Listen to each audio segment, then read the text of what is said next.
bow making tool I just made. It's a scraper. I mounted it on a handle. I got a 45-degree bevel with the rolled edge on there. But it makes scraping the bow so much better. Because you don't have to hold this in your hand. You can use the power. More refined than a draw knife. Alright, I used the paint scraper blade from Lowe's.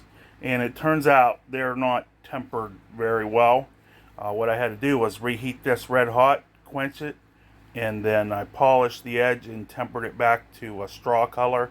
Holds an edge great now. Alright, I heated my steel red hot and quenched it in that can of water, and then I polished it back, and what I'm going to do is heat the back edge and watch for the straw color to roll up to the front edge and then quit heating. So I got to take it slow. I want to see that straw color.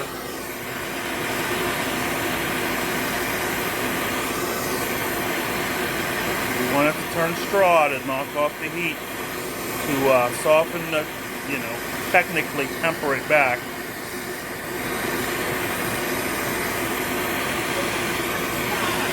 Hey, you babies. Yep, hold on, Pappy's got a fire going.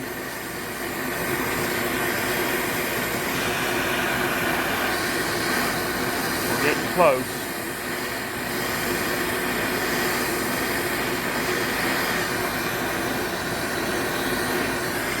Okay, there we go. We went a little further than we wanted, but the blue will be fine. I'm hoping that blue isn't too hot. I really just wanted that straw, but I got distracted.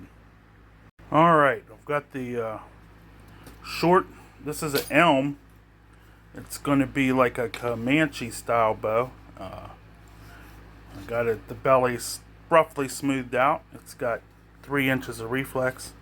I'm going to get it rough bending, and then I'm going to sinew back it. Don't mind all the flakes and stuff.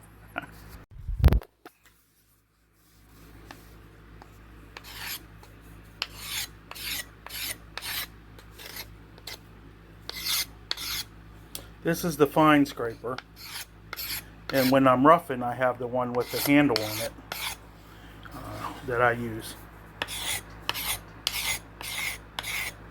You can see, just taking a little bit at a time, and that's all I got.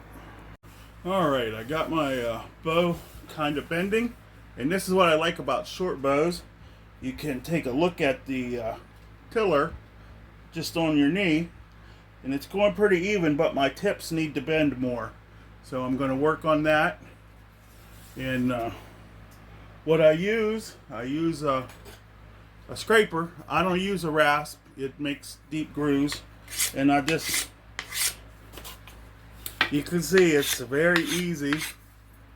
And it works in either direction, which helps to keep bumps and stuff out of the wood. We're going to test this right limb, and you can see there's a stiff spot a little bit past my thumb, going towards my knee. And then if you look at the grain, which I think you can see the grain lines come down. And right there, we get an extra grain, and then it pinches out here. So this is the thick spot, and that's where it's stiff. That's why I use a scraper and not a rasp. Alright, center of the bow, it's pretty balanced, and it's pretty even tiller right now. It's pretty much ready for sinew, and I'll probably do that tomorrow. I'm going to work on my locust bow now. Alright, we've got the beginning of our knock points in, and we've got our floor tiller, or knee tiller, pretty much perfect. It's ready for sinew, and we'll do that tomorrow. We'll sinew it.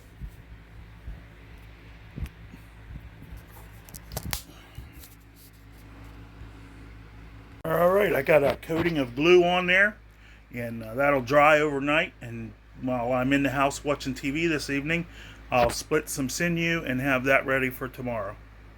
Guys and gals, Flint nappers alike, for over 20 years I used twisted copper for my pressure flaker. Now I gotta tell you, the nails are better.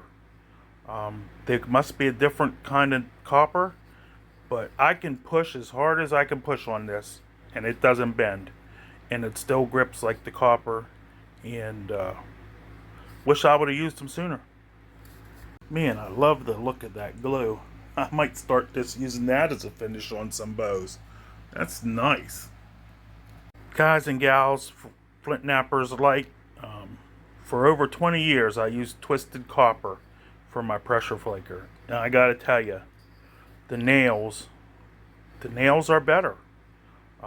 There must be a different kind of copper, but I can push as hard as I can push on this, and it doesn't bend, and it still grips like the copper.